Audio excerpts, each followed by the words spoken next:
샬롬, 이동춘 목사입니다. 오늘도 여러분의 삶이 주님의 평안으로 가득하시길 기원하며 하나님의 말씀을 나누겠습니다. 오늘 말씀은 열왕기상 18장 30절에서 35절 말씀입니다.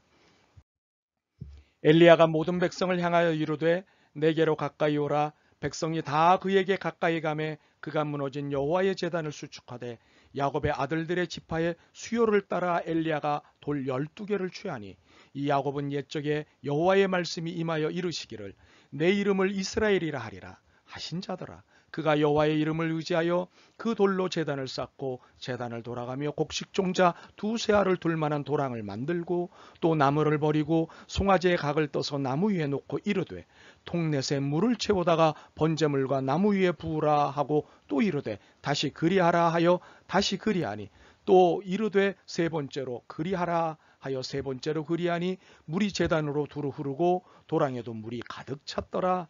아멘. 열왕기상 18장 30절에서 35절의 말씀을 본문으로 물을 흠뻑 부으라는 제목의 말씀을 나누도록 하겠습니다. 불을 끄는데 필요한 것은 물입니다. 물은 불과 상극이기 때문입니다. 그래서 물을 잔뜩 머금은 것에는 불이 붙지 않습니다. 물기가 빠질수록 불이 잘 붙습니다. 이것은 상식입니다. 그런데 오늘 본문에 보면 엘리야는 비상식적인 일을 하였습니다. 제단에 불이 지펴지기를 원하면서 그 위에 물을 붓는 일을 하고 있었습니다. 그것도 3번을 연속해서 말입니다. 이 행동은 아예 불이 붙지 말라고 한 행동입니다. 참으로 황당한 행동이 아닐 수 없습니다. 그런데 놀라운 일이 벌어졌습니다. 잔뜩 물을 머금었기에 전혀 불이 붙을 수 없는 송아지와 나무에 불이 붙은 것입니다. 마치 기름을 부은 것과 같은 일이 벌어졌습니다. 그런데 번제물과 나무만 탄 것이 아니었습니다. 불연제인 돌과 흙을 태우고 또 도랑에 물을 태웠다고 했습니다. 세상에, 도대체 우리는 이 일을 어떻게 이해해야 할까요? 우리가 이 일을 이해하기 위해서 무엇보다도 먼저 이 일이 엘리야가 일으킨 사건이 아니라는 것을 알아야 합니다. 이것은 하나님이 일으키신 사건이었습니다. 엘리야는 하나님의 사건에 쓰임을 받는 일꾼에 불과했습니다. 하나님이 지시하시는 대로 움직인 일꾼이었습니다. 바로 이 사실을 이해하게 되면 엘리야가 왜 불과 상극인 물을 연거푸 3번씩이나 부었는지를 이해할 수 있게 됩니다. 첫째로 엘리야는 자신은 단지 하나님의 심부름꾼으로서 이 일이 하나님의 일이심을 드러내는 일을 했던 것입니다. 이 일이 불과 상극인 물을 붓는 일이었던 것입니다. 이로써 주인이신 하나님이 드러났고 엘리야 자신은 심부름꾼에 불과하다는 사실을 드러낼 수 있었습니다. 이것으로 인생과 역사의 주인이 인간이 아니라는 것을 증명할 수 있었습니다. 두 번째로 엘리야는 심부름꾼으로서 물을 붓는 일을 통해 인간이 할 수 있는 일의 한계를 분명히 보여주고자 했던 것입니다. 물을 머금으면 머금을수록 불이 붙을 수 없는 것이 상식이고 자연의 법칙이지 않습니까? 바로 인간의 능력은 상식과 자연의 법칙까지라는 것을 보여주려고 했던 것입니다. 상식을 넘어설 수 없고 자연의 법칙을 거스를 수 없는 것이 인간인 것을 보여주므로 하나님의 전능성을 증명하였던 것입니다. 그런데 하나님이 인생과 역사의 주인이시고 상식과 자연을 넘으시는 전능하신 하나님이시라는 사실을 단지 제단 위에 물을 붓는 것 하나로 증명한 것이 아니었습니다. 엘리야는 더 많은 것으로 이것을 증명했습니다. 오늘 본문인 18장으로만 봐도 충분합니다. 첫째, 엘리야가 선한 사람 오바댜를 아방에게 심부름시킨 일입니다. 오바댜는 아방의 신하이지만 하나님을 경외하는 경건한 사람이었습니다.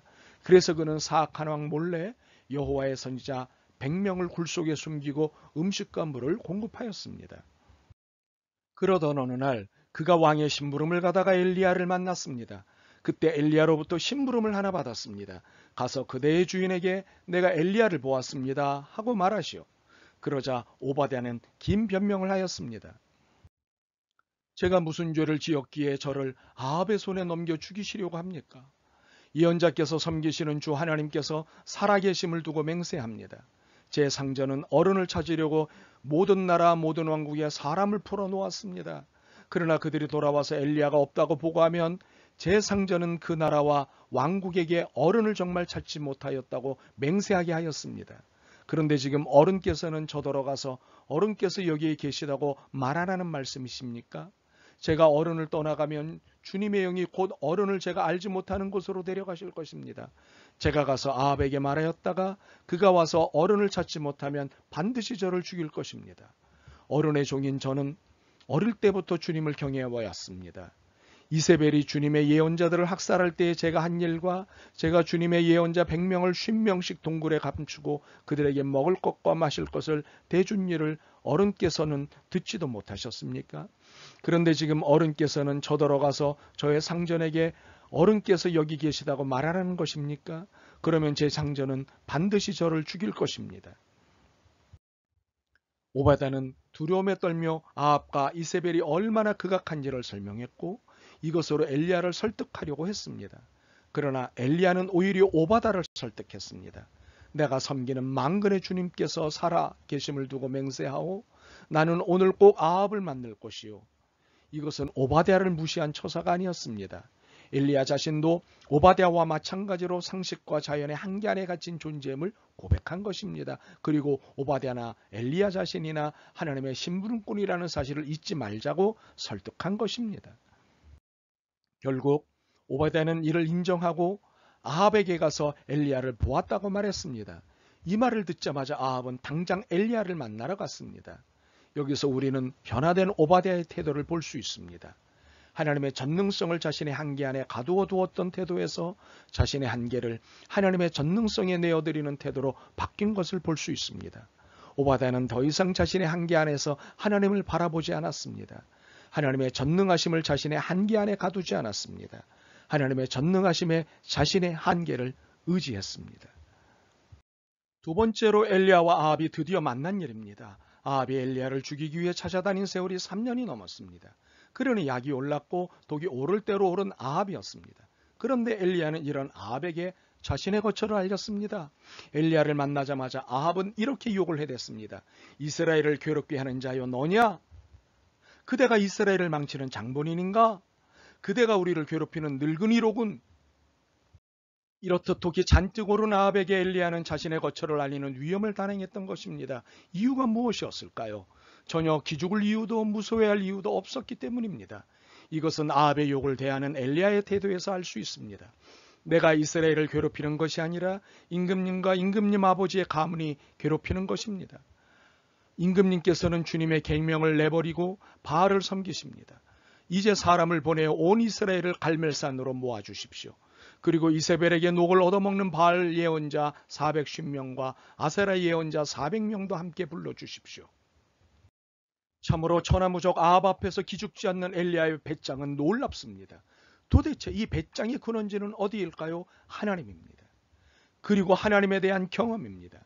지난 3년 6개월을 가뭄 중에도 굶어 죽지 않는 경험을 한 엘리야였습니다.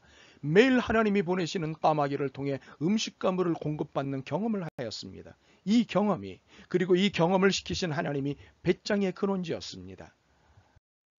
세 번째로 엘리야와 850명의 영적 대결입니다. 이세벨에게 녹을 얻어먹는 바알 선지자 450명과 아세라 예언자 400명, 도합 850명의 무당들과 갈멜산의 산판 승부를 벌이게 되었습니다. 누구의 하나님이 진짜 하나님이신지를 판가름하는 대결이었습니다. 그런데 숫자는 절대 불리했습니다. 그러나 엘리야는 눈 하나 깜짝하지 않고 이들을 대면하였습니다. 그들이 하루 종일 쏟아내는 떼창 850명이 합창해도 전혀 기죽지 않았습니다. 대부분의 군중들이 그들을 지지해도 전혀 긴장하지 않았습니다. 오히려 여유가 있었습니다. 정오에 이르러는 엘리야가 그들을 조롱하여 이르되 큰 소리로 부르라. 그는 신인 중 묵상하고 있는지 혹은 그가 잠깐 나갔는지 혹은 그가 길을 행하는지 혹은 그가 잠이 들어서 깨워야 할 것인지. 엘리야의 이 여유에 아합처럼 독이 바짝 오른 850명은 더욱 광란의 수단과 방법을 동원했습니다. 이에 그들이 큰 소리로 부르고 그들의 규례를 따라 피가 흐르기까지 칼과 창으로 그들의 몸을 상하게 하더라. 그러나 그들의 수단과 방법은 실패했습니다. 반면 엘리야의 수단과 방법은 성공했습니다. 그들의 수단과 방법은 대단했고 광적이었습니다. 반면 엘리야의 수단과 방법은 단순했고 조용했습니다.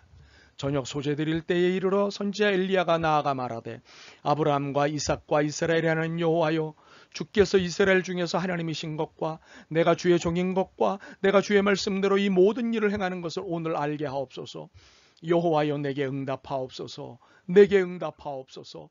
이 백성에게 주 여호와는 하나님이신 것과 주는 그들의 마음을 되돌이키심을 알게 하옵소서 하매 이에 여호와의 불이 내려서 번제물과 나무와 돌과 흙을 태우고 또 도랑의 물을 핥은지라. 이러한 성공, 승리의 비결이 무엇이었나요? 하나님의 역사를 이해했기 때문이 아니었습니다. 신앙했기 때문이었습니다. 하나님을 믿고 바라보는 것만이 필요했기에 엘리야 자신이 무엇을 할 이유가 없었던 것입니다.